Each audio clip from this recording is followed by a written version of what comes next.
Bom, muito bem. Deixa eu trazer aqui, antes da nossa pauta final, tem um tema muito importante aqui, porque nós tivemos a delação do Daniel Vorcaro sendo rejeitada pela PF e agora foi rejeitada pela PGR também. E aí tá todo mundo dizendo assim: ah, o Daniel Vorcaro não entregou nada, Andrés. Não entregou nada, não entregou nada, por isso que estão rejeitando.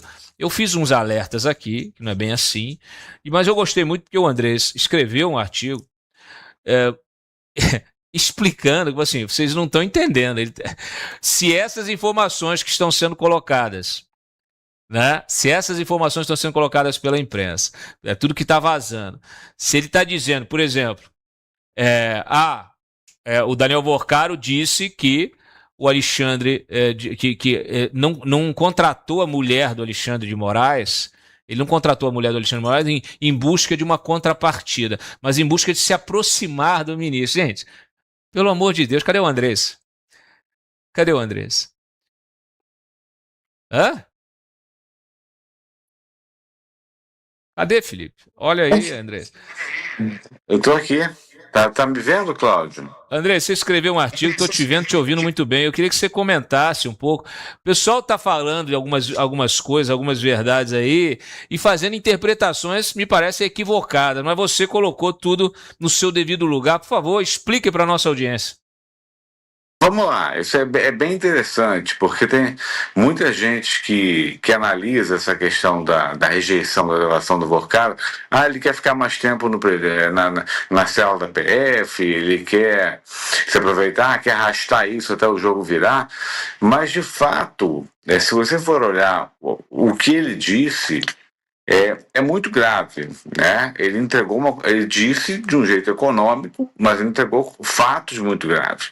Quando ele fala que contratou sem contrapartida o escritório da mulher de ministro para se aproximar do ministro, a gente tem no mínimo os seguintes desdobramentos. Primeiro, toda a versão que tinha sido elaborada antes pela Viviane e pelo Alexandre de Moraes, dizendo que tinha havido ali uma contratação para serviços de compliance, aquilo nunca foi muito verossímil, mas toda essa versão desaba.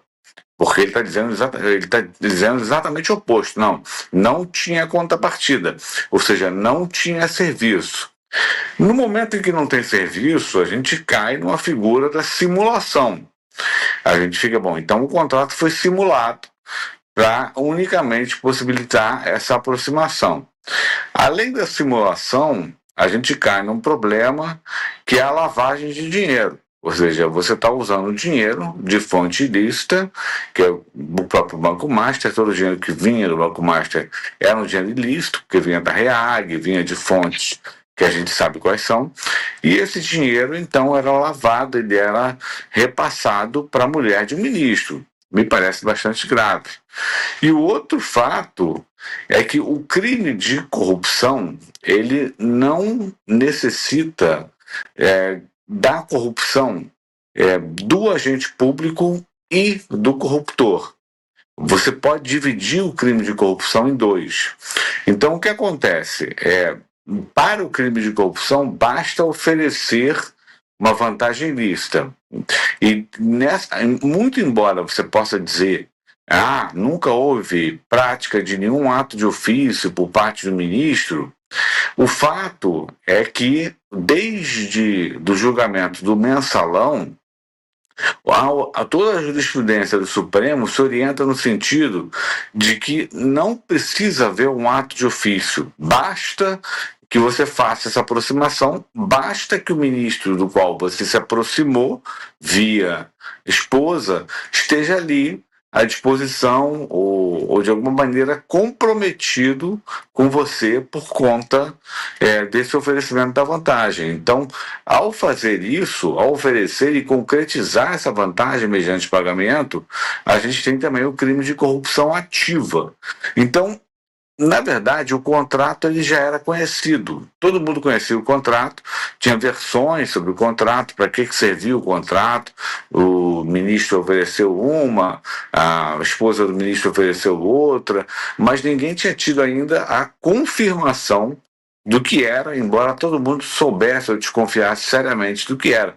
E na delação do Vorcaro, isso ficou absolutamente claro. Ele falou, olha, era isso mesmo. Era simulação, era lavagem de dinheiro e era ato de corrupção por aproximação, como prevê a jurisprudência do Supremo, e ele confessou todos esses crimes, está tudo confessado. A delação foi rejeitada, enfim, mas a confissão revela a causa do negócio jurídico.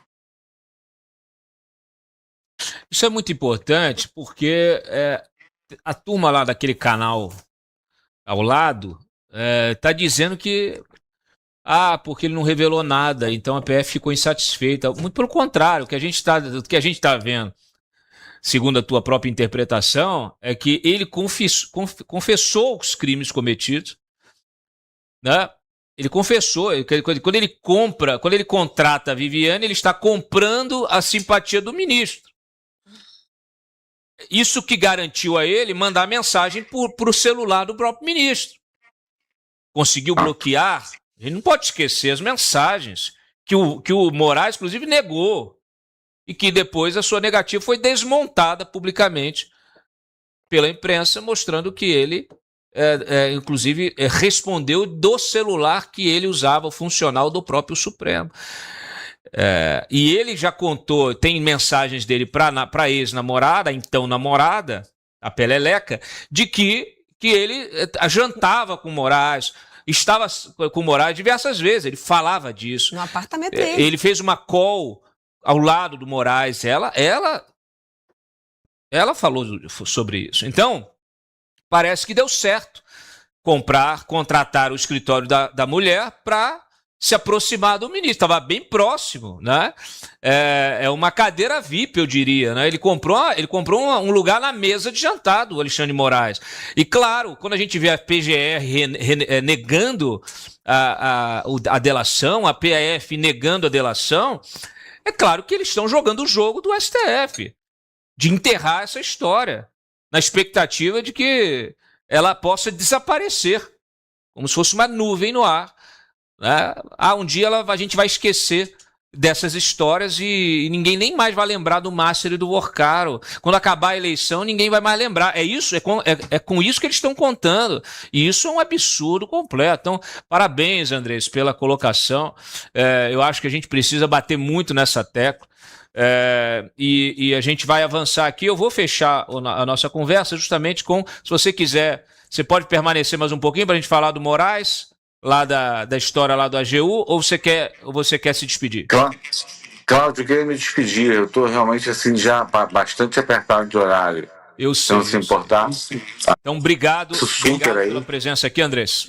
Foi um prazer mais uma vez. Enfim, estamos sempre à disposição. Conte sempre com espaço aqui. Muito bem. Vamos agora entrar nessa questão da AGU, rapidamente, para a gente encerrar o nosso programa. O Lula, naturalmente, né, botou ali o Jorge Messias para fazer esse papel de, mais uma vez, de office boy, né, dos seus próprios interesses. O Lula enxergou nessa história do Moraes, desse processo da Rumble e da Trump Media contra o Moraes, ele enxergou nisso uma oportunidade de reforçar o seu discurso de soberania, que é um discurso eleitoreiro, né? A Carta da Democracia já não vale mais nada, porque a gente está vendo a ditadura que está instalada no Brasil. Então, agora ele está com a cartinha da soberania. Aliás, é uma cartinha muito usada por ditadores de plantão. O Nicolás Maduro cansava de falar imperialista, né? Estava contra os imperialistas, né? Desde o Hugo Chávez, né? Eu fiz aqui até o sotaque mais parecido com o do Hugo Chávez. Então, eles acham que enganam os otários, né? Os desavisados. Ele pode enganar quem não acompanha o nosso programa, mas quem está aqui não tem jeito. E você que está aqui, se não deu like ainda, deixa o like, senta o dedo no like, compartilha. A gente tem superchat. Quem quiser fazer pergunta, eu vou ler o superchat daqui a pouquinho. Deixa o like, compartilha, se inscreva no canal também, ative as notificações, tá? A gente também tem a nossa academia política, a nossa sociedadeparalela.com.br. Você busca lá informações, tem curso disponível já. A gente vai fazer vários outros cursos, então não perca a oportunidade também de se qualificar para o debate público com formação política e para entender como é que funciona, né, todo esse bastidor, toda essa máquina. USA Brasileiras. Entre no site e saiba como adquirir o seu modelo exclusivo. Para mulheres de bom gosto e que são femininas. USA Brasileiras, o seu chinelo perfeito.